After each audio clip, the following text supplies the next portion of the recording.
Welcome to Exit Paradox, where we explore what actually happens after a successful business exit.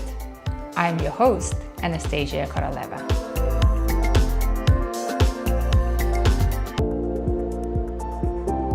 Mike Brown's post-exit journey led him from chaos to clarity.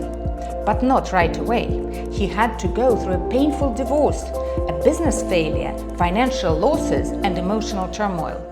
Pain is a great teacher.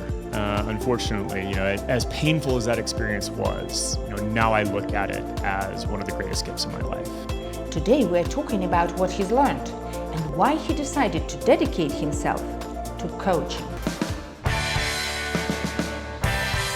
Mike, I'd love you to walk me through step by step what happened to you in those first few weeks after the exit, how you felt, how you thought. Yeah, I think that selling a company when we're young enough to enjoy it is one of the greatest gifts that we can give ourselves, because so many of us in society are in this trap of pleasure delaying and taking space, and we work our whole lives until we retire, and then most of us are too sick and too worn down to even enjoy it. And so, I can say that the day I sold my company was the single greatest night of sleep of my life, right? Because all this work, all of the years of blood, sweat, determination, all kind of culminated in that single moment. And um,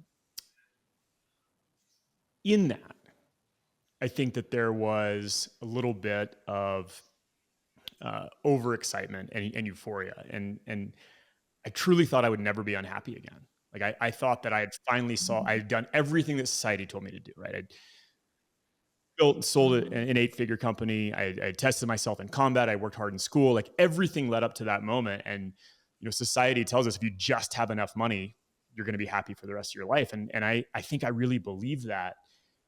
And so after that initial wave of euphoria, then things started to get real, because not only did I sell my company, I also exited my first marriage at the same time. And so I was dealing with a lot of chaos, and so immediately my net worth gets halved, and now I'm a 50-50 co-parent, learning how to not be there for my kids every single night, and really at the same time this underlying anxiety of like, who am I without my company? And the thing that happens to post-exit founders is everybody starts saying, oh, I can't wait to see what you do next. And I'm like, next? Like, that was really hard. Like, I have to do something bigger and better now, just to stay on the treadmill. And that pressure was really, really intense. And, I found myself putting a tremendous amount of pressure on myself to figure out something bigger and better, and really probably rushed into, and even though I knew that I wanted to take a break and I knew that I was exhausted, I probably pushed myself a little too hard, a little too fast, given all the chaos that was happening. Can we slow down here? Because I'm very interested in the connection between you building the business and your divorce. Yeah. So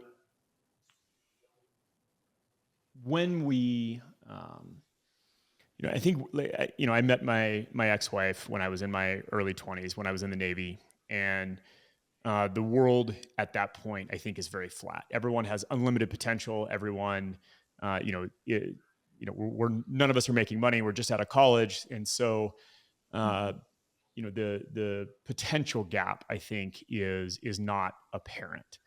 But as I became more and more successful, the chasm between the two of us just grew and grew. And for me, it was really, when I sold that company, I realized that there was a lot more out there for me in life, and that I wanted to become, really someone who, and there was a lot wrapped up into this. So I also started down the personal development train in 2017 with a mentor, Philip McKernan, who's been my longtime coach, and I've learned a tremendous amount from him.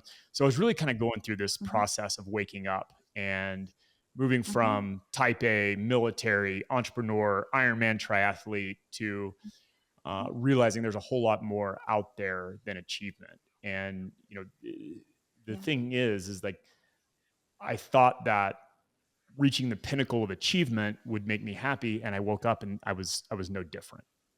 So, okay, Yeah. now what? Like if all of these Mm-hmm. things that society told me was going to make me happy didn't, now what's out there for me? Mm-hmm. And as I started going down to Yeah. that path, it really upset the balance in the relationship, Yeah. because I think in many ways my ex-wife was very comfortable in that paradigm, and I was changing fast. And Yeah. when we go through that change, that stepping into personal development, that asking bigger questions, it can be quite destabilizing. And so, I can take ownership of the fact that yes, these were all positive moves, but I think probably from the outside, it would, my behavior could have looked erratic. It could have, I was asking big questions and seeking big Mm-hmm. answers, and that's quite destabilizing, both from a personal level, but also from a relationship level. So things Yeah. deteriorated pretty quickly. Yeah. I lost my first marriage after an exit too. So I can very much relate to it. And it happens so often. People don't like talking about it. I'm sure you know lots of cases as well. But families often become the first victims of this whole post exit crisis, if you like. So, can I ask you, like, if you look back, do you think you should have done something different to protect your family? Or actually, you feel it was meant to be and it was, in a way, the good thing? Yeah, this is a great question, and one that I've really sat with a lot ever since. And the reality is that I think we love, especially in Western culture, the idea of free will. But the more and more I've uncovered, I really actually feel uh, a pull toward deterministic outcomes, meaning that it happened in the only possible way that it could have. And for a long time, I carried a lot of Hmm. guilt because once it started unraveling, things happened really fast. And Yeah. I armchair quarterback and look back and say, woulda, coulda, shoulda. I could have taken things more smoothly. I could have let this thing Hmm. take a more natural course. But the reality is that once I made that shift, it was really on a collision course with reality, and there was no other way I could have acted in that moment. And I think that's something Brene Brown says, which is you were doing the best you could with the Hmm. information that you have. I can really look back and say, hey, I was in survival mode. I was in fight or flight mode, and even though Yeah. um, sure, things could have been smoother, the outcome would have been the exact same, and it happened the only way that it could have. Okay. And fortunately, I've been able to look back and take the lessons that I needed from that time, and really forgive Hmm. myself for not doing things smoothly. Because the reality is, life is messy, and Yeah. I had held it all together for 38 years at that point. And then, once the Hmm. dam broke, there was no keeping things together. There was no keeping up appearances. And there was a lot in that for me of learning to share my Hmm. messiness and just accept things as they are. Yeah. Yeah. I completely understand that. And you moved on to the next stage of your life um, with those lessons. Okay, so let's move on and talk about what you tried to do while you were looking for that next big thing that could keep you busy. Because you mentioned you were under a lot of pressure from both inside and outside to find the next big thing.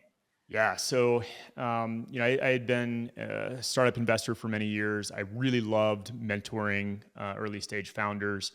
And so I thought coaching would be a natural extension of of that journey. And so, even before I sold, I started taking on clients here and there.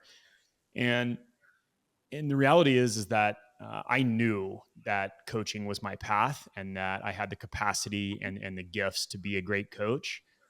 But Hmm. I got scared. I got scared of who I would have to become in order to step in and own that power.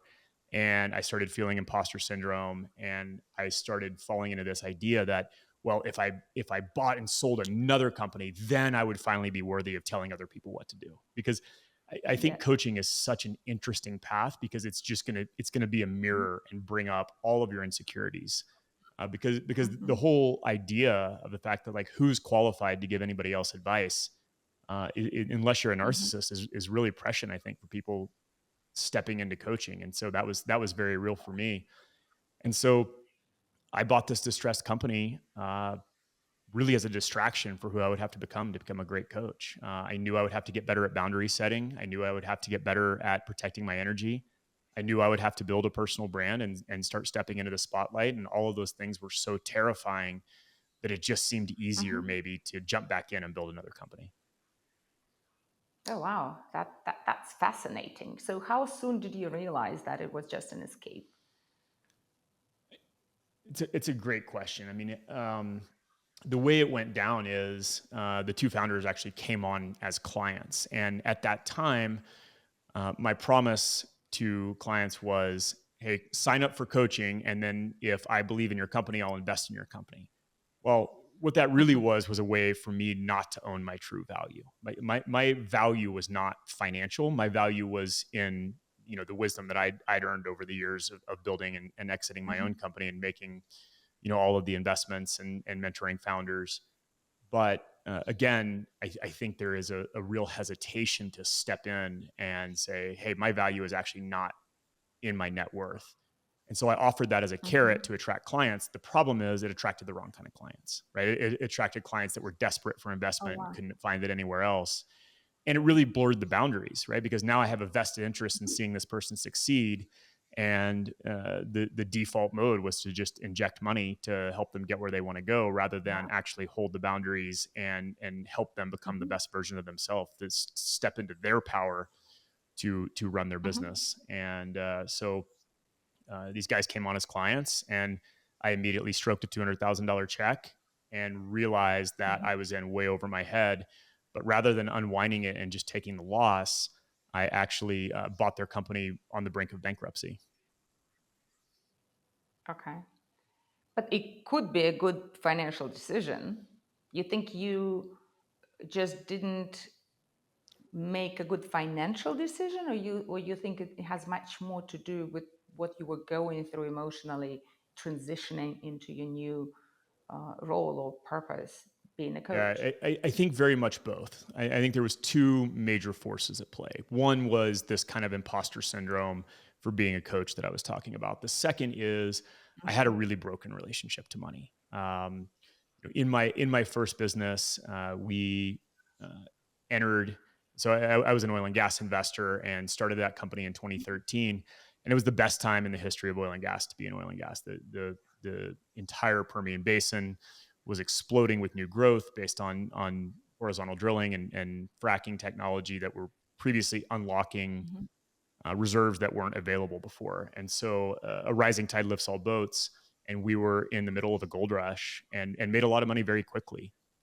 And Mm-hmm.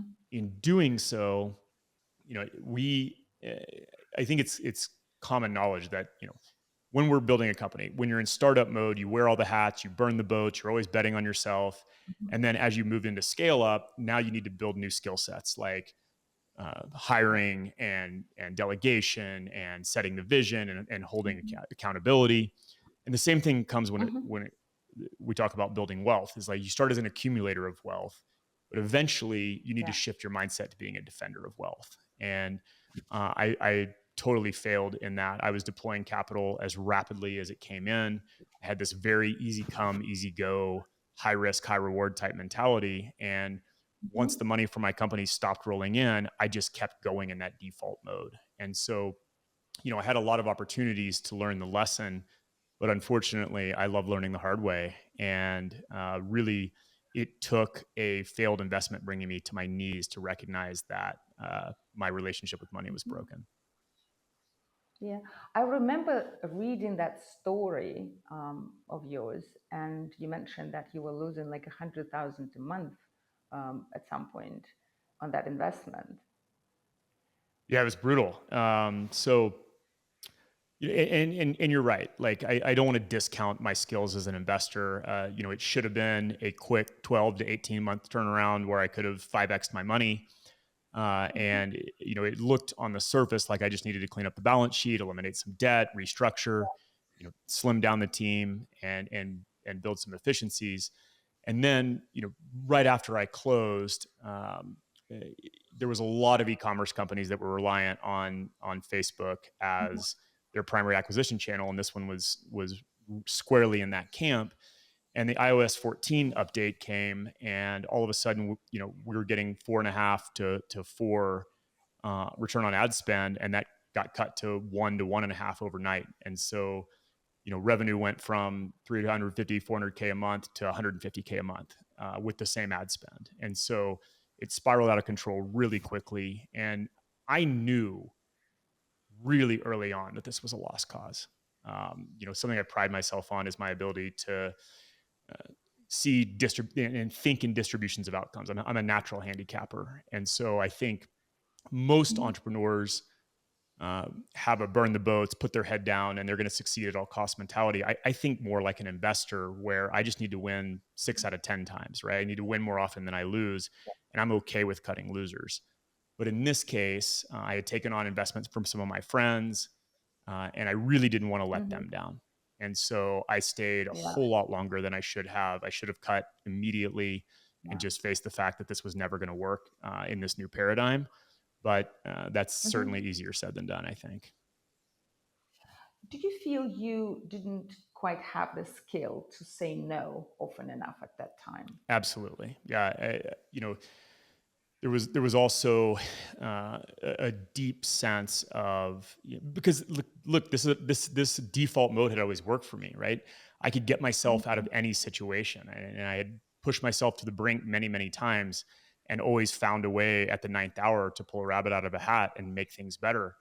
And that worked really well Mhm. for me until it didn't. And so, yeah, there was a Yeah. deep sense of responsibility to the company, to the team, to my investors. And even though I knew in my gut what the right answer was, Mhm. I Mhm. was unable to set that boundary. And that was really, when looking back, like that is the lesson that stands out the most for me.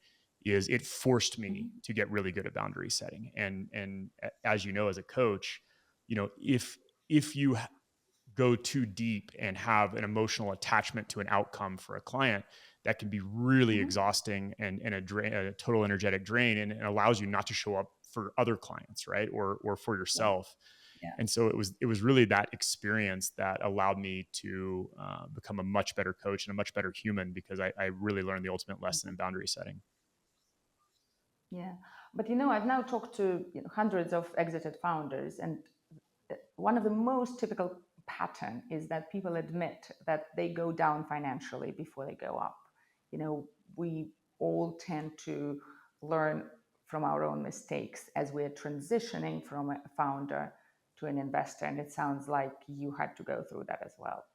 And pain is a great teacher. Unfortunately, Exactly. as painful as that experience was, now I look at it as one of the greatest gifts of my life. And Yeah. I think I Yeah. carried a certain arrogance that only someone who's never lost could Hmm. have. And, Yeah. it taught me a lot about empathy, a lot about understanding that, like, hey, you can't always just pull yourself up by your bootstraps. You can't always just brute force your way out of any situation. And sometimes there are external forces beyond your control that you can't Yeah. look in the mirror and say, I can get out of this thing. And what a lesson, and what a gift. Absolutely. I remember doing lots of angel investing early on after the first exit. And when those investments turned out to be bad decisions, that's when for the first time I started appreciating the difference between cash flow and the value of assets. And I would be curious to hear how you feel now about that. Yeah, the thing is, I started angel investing almost immediately after I started making money in my Okay. company, and the reason I was doing that is because I thought that's what rich people did. We have such a hero Right. culture around venture capital and private equity, and even when we look at information out there about how ultra high net worth people structure their portfolios, their Mhm. alternatives tend to be the biggest allocation of their portfolio, 35 30%. And so I look at that Mhm. information, I go, okay, well, that must be the most important category. But what I failed to understand was Yeah. they had sequentially filled up their safety bucket first. So I was swinging for the fences Yeah. without ever putting on my own oxygen mask, and really resulted in disaster. But I think, I mean, I see so many founders going down this road is that, the minute they sell, they become an angel investor without building that Yeah. protective reserve.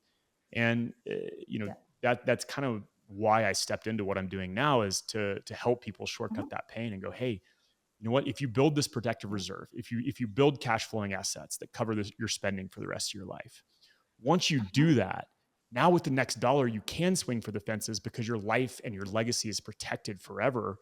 But if you start doing that Mhm. beforehand, you actually risk, having to start from zero. And I Yeah. very nearly had to do that. Yeah. I find that what many of us miss, and I did as well after my exit, is that as much as we want to find that new purpose, as much as we miss being in the game and in action, if we don't take care of our finances and if we don't establish this safety financially, then actually most likely at some point we'll get so stressed that it will affect the quality of our decisions, and it will put our new venture, whatever it is, at a huge risk. Yeah. What do you think about Yeah, that? I mean, that is a pattern I see play out over and over with the founders that I work with. Mhm.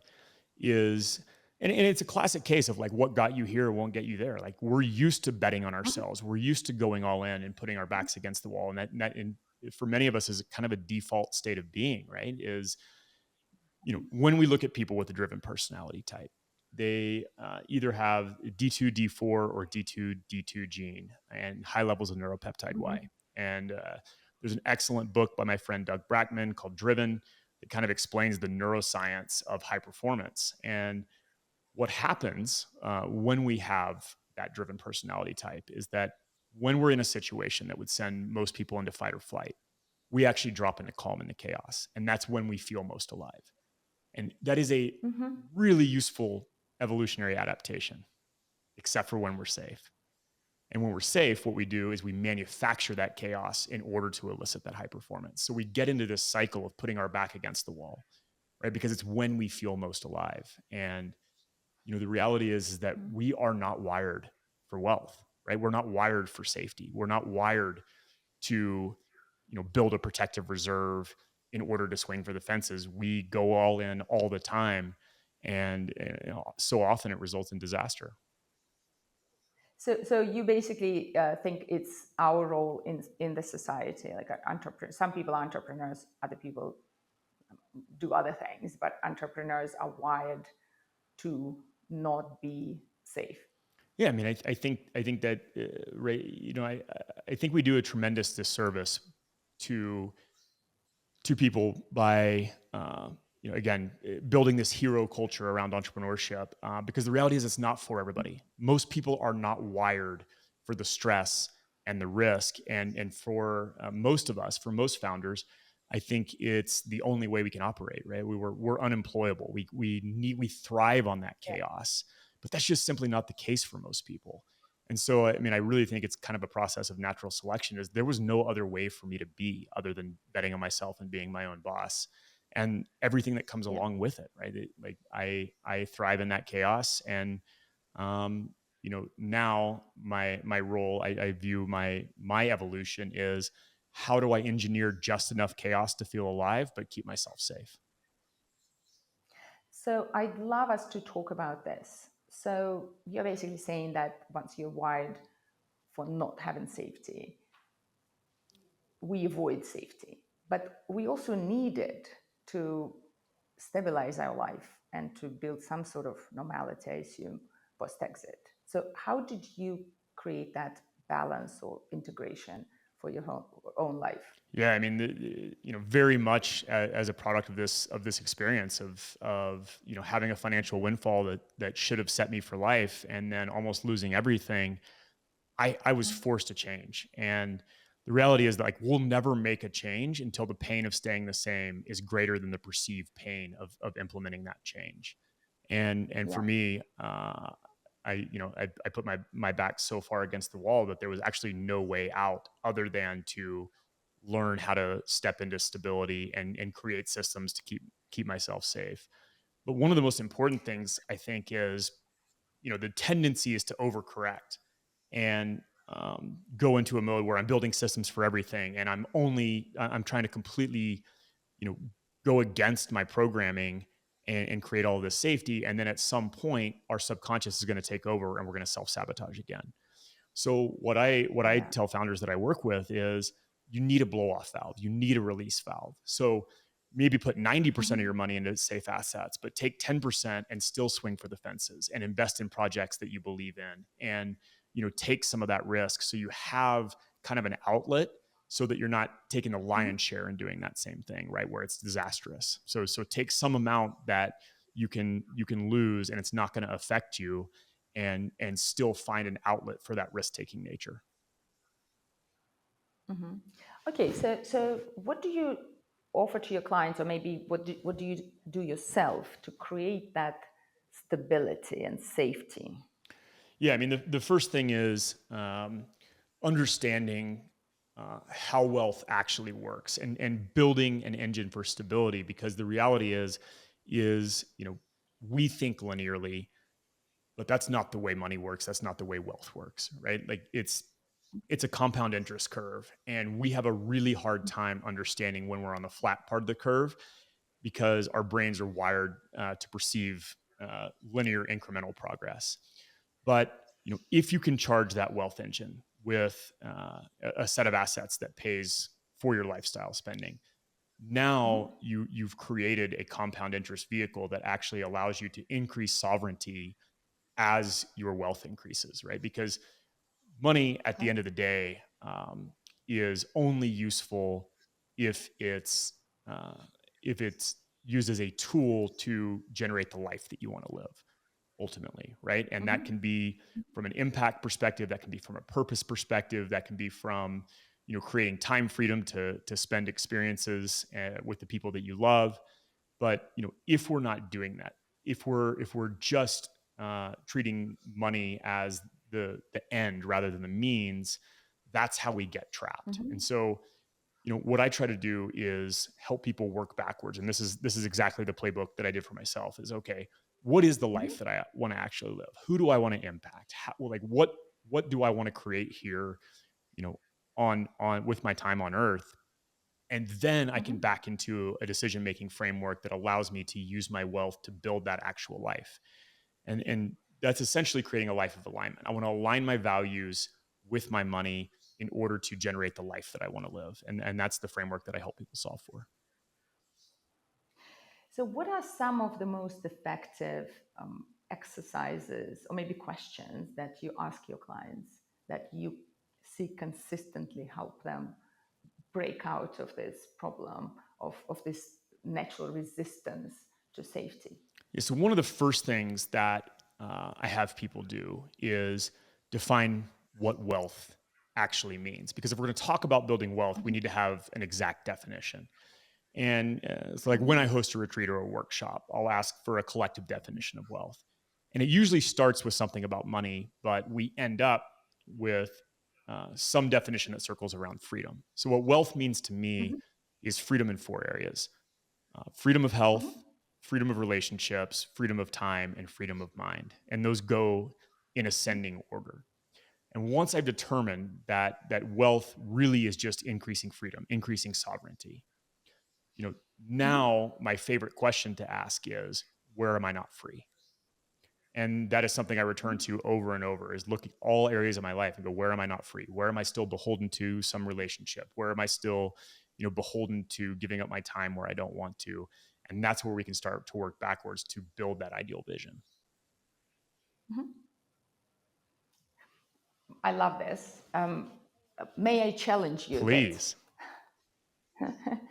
So, I've been obsessed about freedom for most of my life, as I think every single entrepreneur out there. And then at some point, I realized that actually, when I did achieve all the freedom I could think about, what I really, really, really wanted was to limit that freedom and to commit to a purpose and have clarity and channel all that energy I had towards that purpose. And I had to admit to myself that I actually do not want to have unlimited freedom anymore. I want to have it limited by my own will. How would you think about that? Yeah, I think that's exactly it, right? Is that, I think the first step is doing exactly what you said, is creating that unlimited freedom. And then you get to Mm-hmm. step into choice. Okay. If I have unlimited time, if I have the ability to sit in stillness, now what gets to start to emerge? And I think what most people find Mm-hmm. is ultimately it's not about you. And that was very much my journey, is that it felt Mm-hmm. really fun for a little while to live selfishly and just pursue things like adventure sports and spending time with my kids, and all of that stuff is really impactful. But then I started to Mm-hmm. feel this itch of like, hey, I've got something greater to give here. And the Yeah. minute I stopped making it about me and started making it about service and purpose, then you're right. Mm-hmm. I'm working harder than I've ever worked, including at my Yeah. first company right now, creating content, writing, coaching, and I Mm-hmm. love it. I'm obsessed. I'm obsessed with my craft. Yeah. And Yeah. if you'd have told me 5 years ago that I would be working harder than ever, I would have laughed you out of the room, Mm-hmm. because I thought it was game over and I would never have to work again. But now Yeah. it's instead of a place from have to, it's I get to. And so Mm-hmm. I love having clients, and this is something I've done for a long time, is choosing a magic word for the year. So choosing a single word that will help you embody the life that you want to create. And for me, my word this year is purpose. And so every morning is like, Yeah. how can I live into my purpose? And you're Yeah. right, like when you're stepping into that service, now all of a sudden I've created constraints so that I can generate my highest and best self in order to live into that purpose. So, how do you define purpose?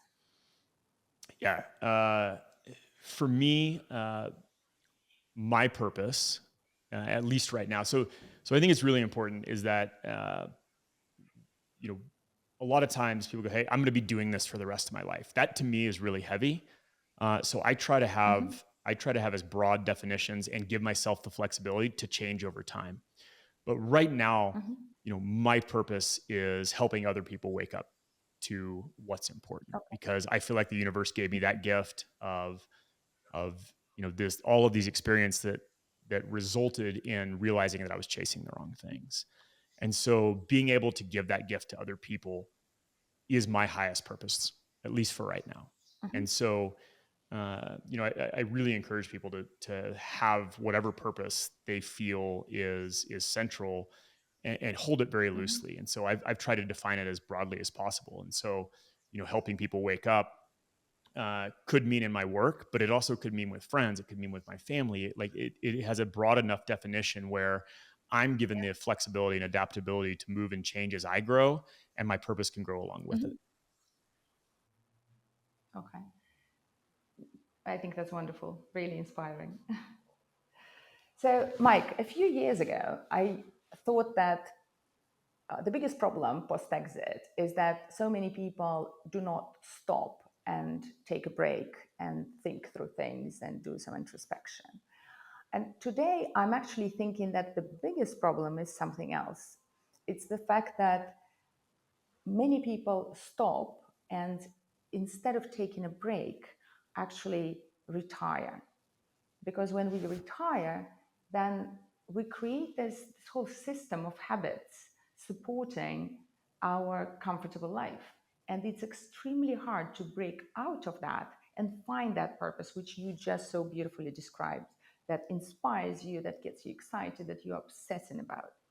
I'm curious if you came across clients who are having that problem, kind of being stuck in a golden cage and feeling their life is empty, even though their lifestyle is beautiful. And how do you guide these people out of that problem? Yeah. So, like I mentioned earlier, I do think selling a company and sitting in stillness is really important, because the reality is when we look at that same driven personality type that leads us to be founders, a lot of times our edge is driven from darkness. It's driven Mm-hmm. from our past traumas. It's driven from pain that we are running from, and we're looking to fill that hole with external validation and success, and all the trappings that come with that. And so, I love the book Second Mountain by David Brooks, where our first mountain business is typically, Yeah. building from a place of lack, building from external validation, building Yeah. from trying to fill a hole that only you can fill. And Mhm. so, taking that space, I think, is really important, because a lot of us wear busyness like a badge of honor. And I hear a lot of times, founders say, "Oh, I could never sit still." And whenever I hear that, my question is, what are you trying not to feel? Right. And I can Mhm. tell you there was a lot of things in my life that I was trying not to feel by throwing myself at Mhm. work, by trying to Mhm. fill that hole with external validation. And so, having that time and that space to actually start to lean in and feel the things that I was maybe suppressing, or, anything from, PTSD that I was not willing to acknowledge, or, Mhm. this constant need to prove myself. Like, all of those things came front and center during that period of stillness. But you Yeah. have to lean in. I think you've nailed it, right? If you're just creating comfort, there's actually no Mhm. space to lean into those feelings that we've been suppressing for a long time. So, I recommend that everyone take some space, at least 6 months, but do the work. Yeah. Lean into the feelings, like figure out what it is that's driving you to never be able to sit still. And then on the backside of that, now let's start stepping into purpose. Now let's think about what building from light, what building from purpose can actually look like. And Mhm. I do think that there is a trap in just creating so much comfort that you're now just creating a new way of distracting yourself. It might have been your company before, and now maybe it's pleasure. And so I think you have to Mhm. do the work in association with sitting in stillness. Yeah. Yeah. No, absolutely. I'm curious, how did you go through this journey of becoming less selfish? Because that is what we have to do to find purpose. Yeah. Again, pain is a great teacher. And, I think it really started unwinding when I found that the pot of gold at the end of the rainbow wasn't what I thought it was going Mhm. to be. And that, no amount of achievement, no amount of trophies and Ironmans, no amount of proving myself in combat, Mhm. uh, no amount of money was ever going to fill this hole. And so, once I found that that was empty, okay, now what do I need to replace it? And so started asking those bigger questions, and super grateful to have a coach and mentor guiding me through that process. Going to Mhm. therapy, kind of doing engaging in all these different modalities that allow us to start Mhm. uncovering those bigger questions and start repatterning that edge from a place of lack to a place of purpose. Mhm. Um, the therapy versus coaching. What did it give you, therapy comparing to coaching? Yeah, I mean, look, I think therapy is a really useful tool in the toolkit, but I Mhm. recommend that people try multiple modalities, because while therapy is amazing for identifying and perhaps healing some of our childhood patterns, therapists are bound by guidelines, and Mhm. you could end up in a therapist office for years and not make any real progress because they don't have the ability to kind of drop the hammer. And that's where coaching was more effective for me, because Mhm. I think a great coach kind of wears both hats. They can ask really good questions and help you understand your patterns and gain some insight as to where they came from. But at some point, they can go, "Hey, you're full of shit. Stop it." Like, and really, push a lot harder. And I think for high performers, that can be really valuable as long as it's wielded with intention. Yeah. I have to say, for me, the very idea of going back and relieving the trauma and finding what was wrong in our childhood, for me, that never worked. I actually think um, sometimes it's better to focus on something much bigger, much more important, that you care so much more about, that this trauma may just dissolve because it will be small in comparison. Yeah, I I'm think curious what. that's totally valid, and I can tell you, recently I've had one of my most significant breakthroughs since starting this work a decade ago, and Mhm. essentially what I found was, I would be in coaching retreats or in the therapist office, and normally we do memory association. We go back to childhood memories that are particularly painful. And I would be accessing these memories of, my mom yelling at me or being made fun of by kids or whatever it is. And I would see other people in the room getting really emotional as they access of these memories. And, when I was honest with myself, I was like, yeah, I mean, that was painful. It wasn't a pleasant experience, but I didn't have this deep Mhm. ocean of pain that a lot of other people seem to experience. And there was a point where I kind of started giving up or thinking like Mhm. maybe I'm just not wired to feel that kind of emotion or whatever. What I actually found Yeah. was that you know my pattern was created by a much more meta trauma, which is kind of Mhm.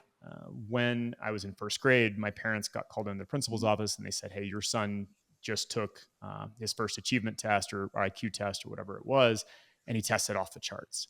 And we're not going to tell him." I actually didn't find this out until I was 30 years old, but I had a Wow. distinct sense of kind of permanent othering because I knew things that Mhm. other people my age didn't know. I was Mhm. able to intuit things or just have answers that other people had to work through or study for, and kind Mhm. of sort of like how there's very little sympathy for post exit founders. There's very little sympathy for people who are considered gifted, and while that giftedness, that intelligence is a massive advantage, it can also be a burden. Mhm. And so as I've found this kind of permanent state of rejection and aloneness because I wasn't able to really connect with my peers or be Mhm. seen for who I truly am, I started this process of chameleoning. I would meet people where they are. I would modulate my answers. I would always try to Mhm. be fitting in, and I didn't realize kind of the pain or the deep ocean of sadness that was associated there. So for me, finding that emotion was really finding this meta permanent state rather than event based traumas, if that makes sense. Absolutely. Do you think your parents made the right decision by not telling you about that test? I think that's really hard to parse out. Again, I think they were doing the best they could with the information they had. That was the recommendation they got from the school. So, I think they were just following whatever protocol they thought was necessary. Um, and I'm not sure what I would have done with that information early on.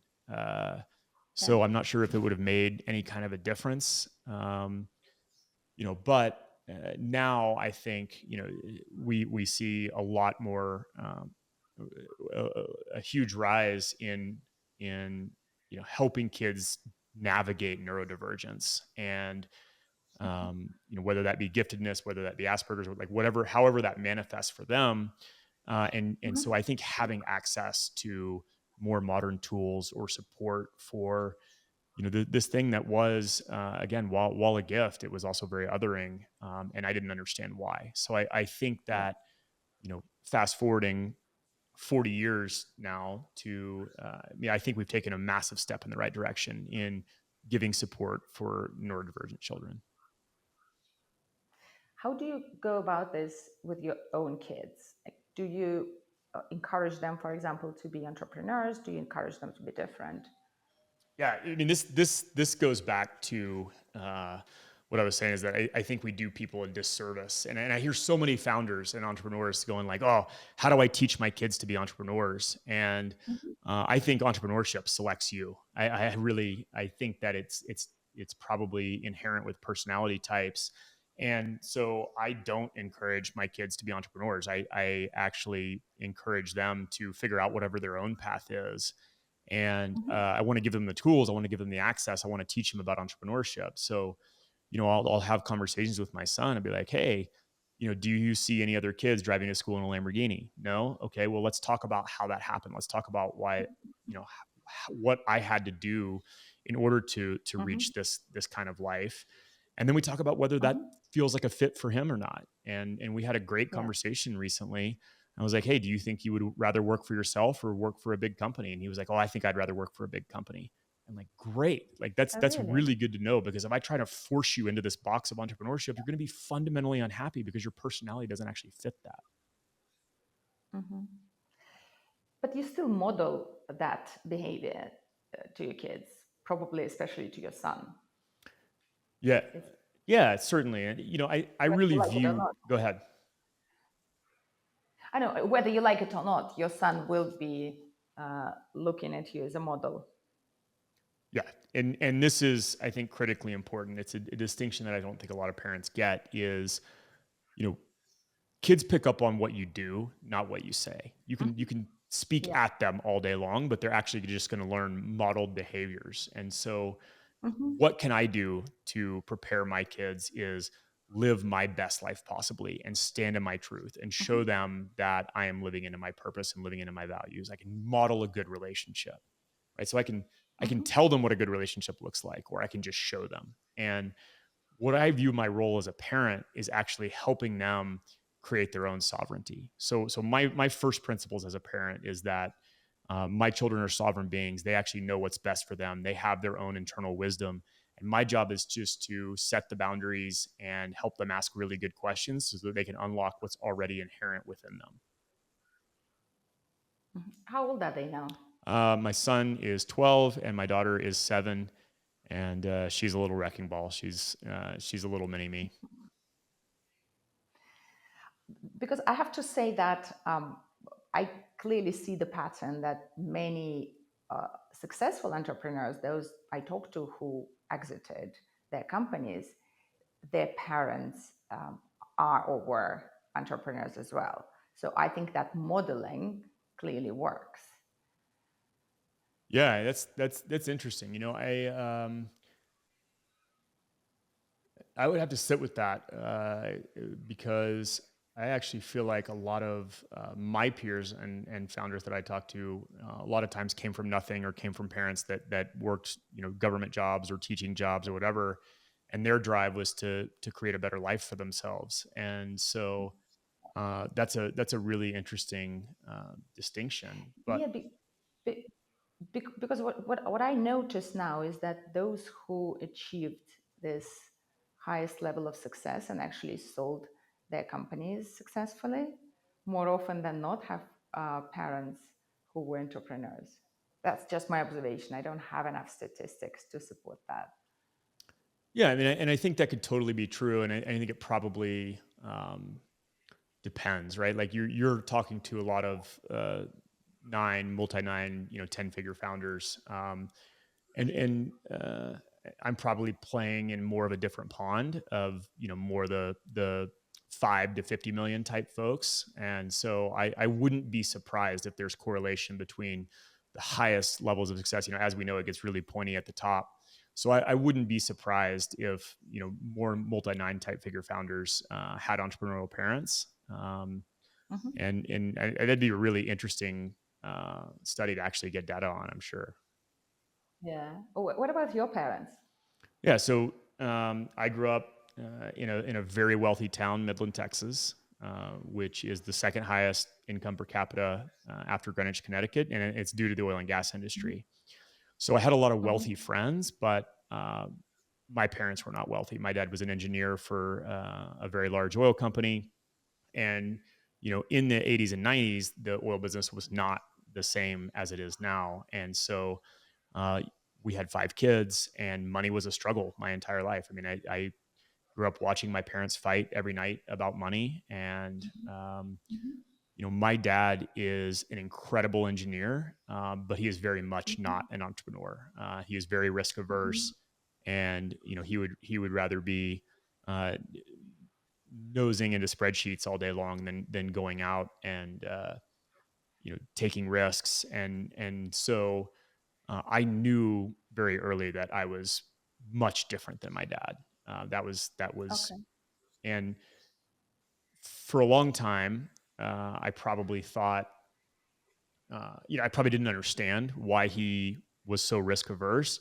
But now again, that I don't view entrepreneurship as better than. I view it kind of as a necessary evolution for those of us with this certain personality type.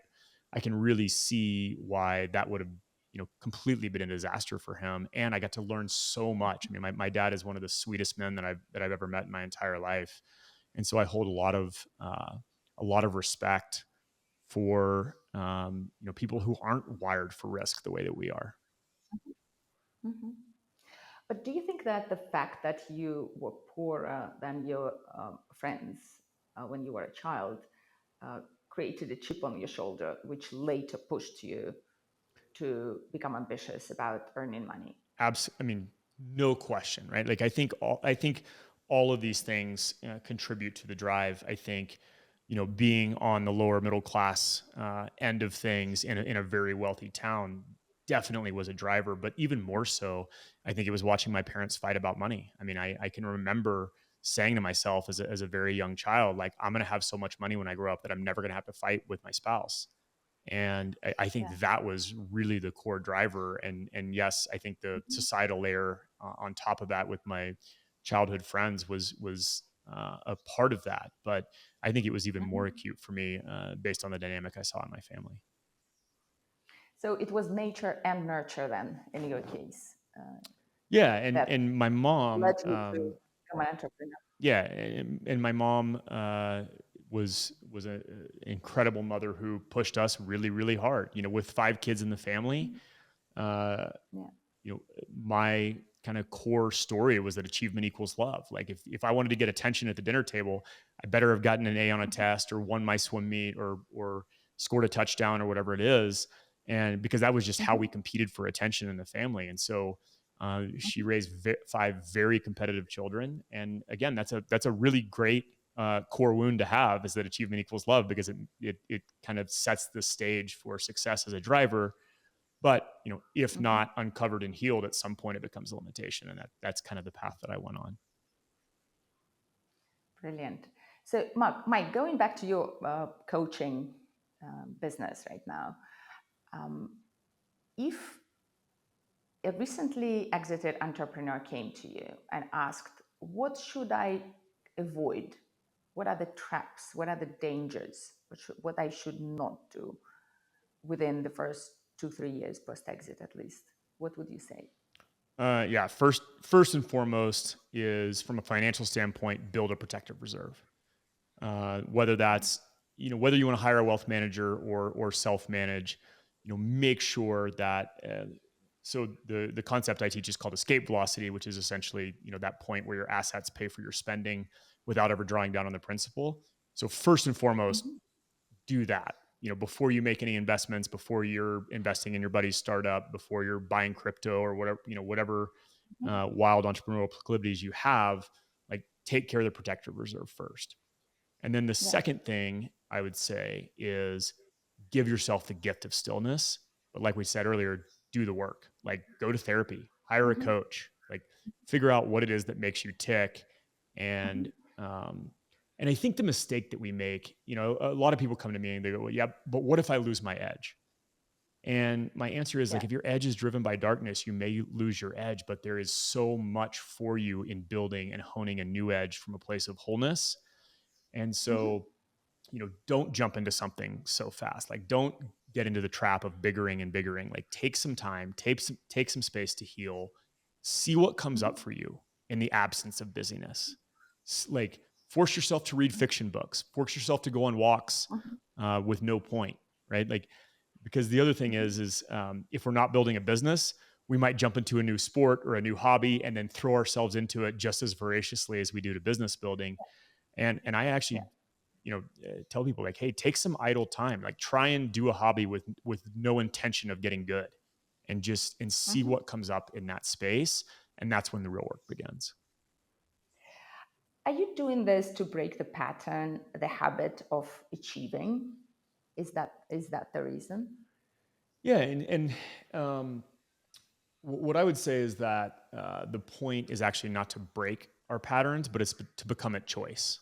So, Hmm. achieving is a really useful pattern, but not if it's our default subconscious state. right? So I want to say, hey, Mhm. when can I put on this achievement based hat? When is it useful? But also when is it not? Mhm. So it's really identifying how can I step out of this as a default mode into an at choice mode, and I think that really is the thing, because I still want to keep my drive. I still want to keep my discipline. Like I want to keep all of those things that made me successful. I just don't want to be doing it Mhm. unconsciously. Mhm. But how do you master this control? That's this switch of achievement mode. Yeah, I mean it's I think it's kind of the fundamental process of self-actualization Mhm. is understanding that control is an illusion, and that no matter how hard we try, we actually have way less control that we think. And you know, every time I find a new layer and step into where am I trying to control, or it's kind of a corollary to where am I not free. Where am I not free is usually a place I'm trying to control. Mhm. And so, what Mhm. does it look like to have, understand that, like, hey, I know where I want to go, or I know what I think I can become, but let me hold that very loosely and allow the pattern to emerge rather than trying to force outcomes. And every time that I find myself out of alignment, it's probably because I'm trying to force or control an outcome versus setting Mhm. the conditions and then allowing that outcome to naturally emerge as it will. And when we step into Mhm. that, so often the outcome is so much greater and so much more beautiful than we could have possibly imagined, because you know Yeah. ultimately our imagination is such a limiter, right? Because when I think Mhm. about the greatest things in my life, all of them are beyond my wildest dreams. And so how can I Mhm. foster the environment for my wildest dreams that I couldn't even imagine to come true? Do you think it's still useful to set up long-term goals, like a 10-year-old big, hairy, audacious goal? I totally do. So I'll name mine for you, which is, I see a future where I am a multi-time best-selling author. I'm speaking on the biggest stages in the world, and I'm impacting, people at a really massive level. But I have no Mhm. idea exactly what that path is going to look like. I have some ideas. Like I'm working really hard on writing my first book right now. It's going to come out in the fall. Mhm. I'm working on creating content. So it's okay. What daily conditions, what daily, weekly, monthly conditions need to be true in order to allow for that outcome or make that outcome inevitable? And if I can just Mhm. engage in those, now the path is going to take whatever path it takes, but I know that I will Mhm. eventually get there. It's just a lot less structured than maybe it would have been 10 years ago for me. So when we sell our companies, one of the biggest challenges is that we no longer have a structure. We no longer have those people we delegate to, who do what we ask them to do. How would you advise people to go about it and create an alternative structure in their lives without a company? Yeah, I think a couple things. One is I recommend, as long as the exit is significant enough, I recommend keeping two employees. One is an assistant, and two is a house manager. So I Mhm. think my house manager Sarah is my most valuable employee, and Mhm. essentially, when we hired her, I said, "Hey, look, we're two busy, fun-loving CEOs that want to spend more time with our kids. So I want to outsource all of the daily tasks that take time away from my kids and being present." And that is such a force multiplier, because now I'm not doing things like, cooking, doing laundry, going to the store, like all of the things that kind of take up a lot of space in our life. And so, you know, if a post exit founder has the means, I highly recommend keeping some, keeping a personal assistant or a VA or a house manager. And, Mhm. with that, uh, I think that rules are made to be broken, right? Like, I think we need to go break all the rules. I think we need to go into an unstructured period to then say, okay, Mhm. what structure is serving me and what structure doesn't, right? Like, I don't want to place a Mhm. bunch of obligations. Like, I don't want to join a bunch of boards where I have to show up for meetings. Like, I want some Mhm. unstructured time to then decide, okay, which structures actually serve me. So for me, it's health and fitness is a structure that is Mhm. really important, right? If I start getting away from my workouts or some of my other health practices, like that's going to put me in a bad spot. So I'm going to keep that structure. But, feeling Mhm. obligated to, attend whatever meetings or events or like that stuff actually doesn't serve me. I don't want to be beholden. I don't want my time to be beholden to things that I'm not really passionate about. So I want to get rid of that structure. So it's really, going into a period of unstructured activity and then finding where to build in a way that serves who you want to become. That leads us to a question which, for many post exit founders, is particularly painful early on, which is identity. How do you think, what is the most helpful and healthy way to answer the question, what do you do after an exit? Yeah, I mean, I think probably the most fundamental question that a post exit founder has to answer is who am I without my company? And a level Mm-hmm. below that is who am I without my achievements? Who am I without my success? And that can get really, really uncomfortable, but that's where the beauty lies, right? Is when you Mm-hmm. strip away all of the achievements, all of the money, all of the, whatever, um, who are you at a core? Like who do my kids know me to be? Who does my Mm-hmm. partner know me to be? And then you can start uncovering who am I to me, right? And I know that's sort of an esoteric question, but I think there's so much in there. Is ultimately, like, am I still lovable if I'm not building things or achieving things? And that's something that a lot of founders wrestle with. Yeah, absolutely. So, what are your biggest lessons with respect to relationships after your divorce and your whole transformation into a coach? Yeah, I've found myself so incredibly fortunate in that I met a new partner, um, not long after my divorce, who was a fellow founder, and she had been building a digital marketing agency for many years, and this was someone who is a true equal in every sense of the word, and we've been able to develop a relationship where 1 plus 1 is greater than 2. And Yeah. for me, that distinction actually came when I was at my lowest point during that failed e-commerce company. There was days I didn't even want to get out of bed in the morning, and a good partner, I think, would have come in and said, "Hey, buddy, like you got this, you can do it. Like get up, we can go do this." And she actually said, "Hey, stay in bed. I'll take your meetings. I'll run your company."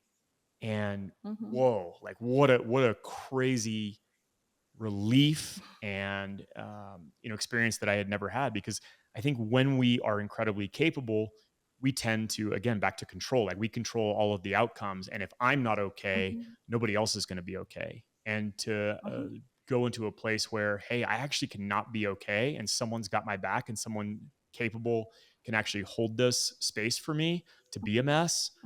What an incredible gift. So I just am, I have such deep gratitude for being able to build this relationship. And I think it's a gift. Uh,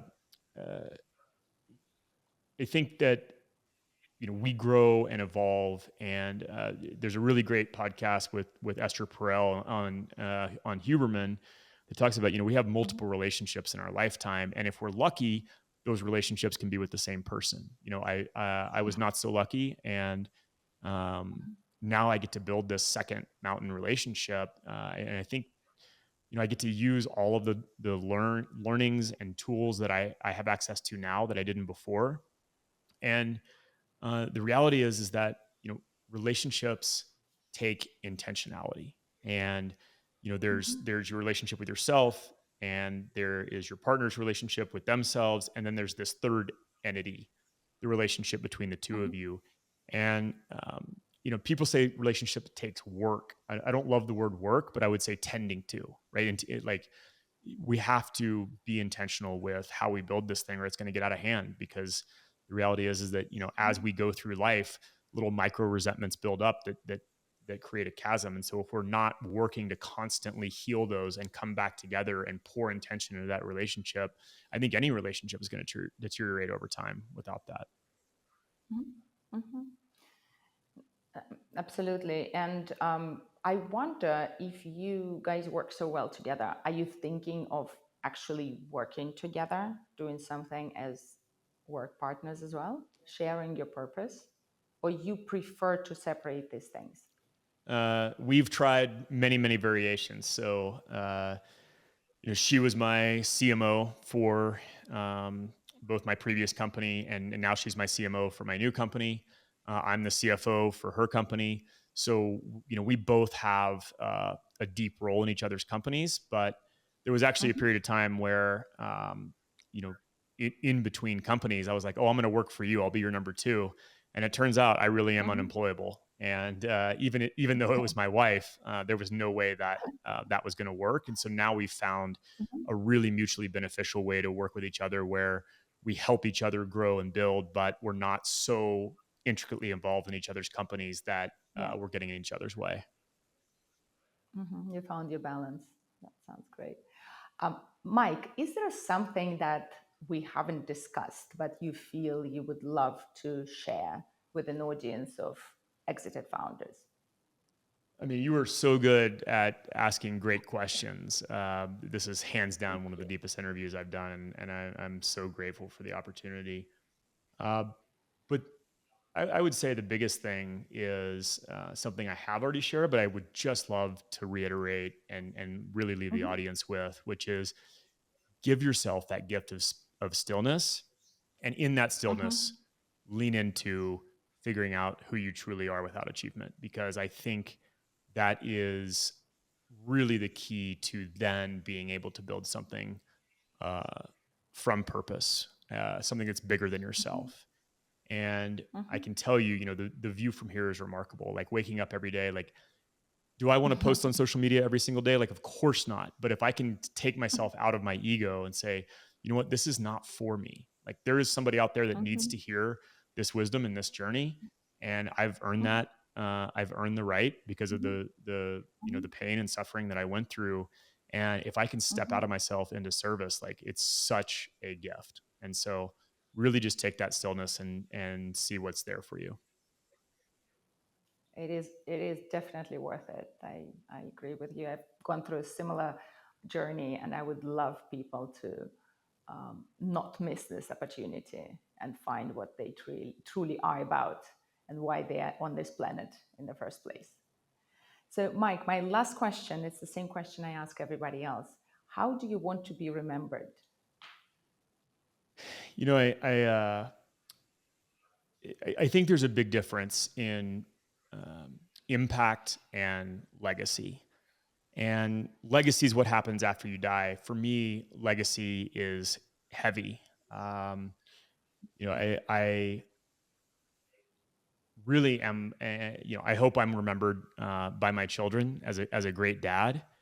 Uh, but other than them, I really don't care who am I remembered by.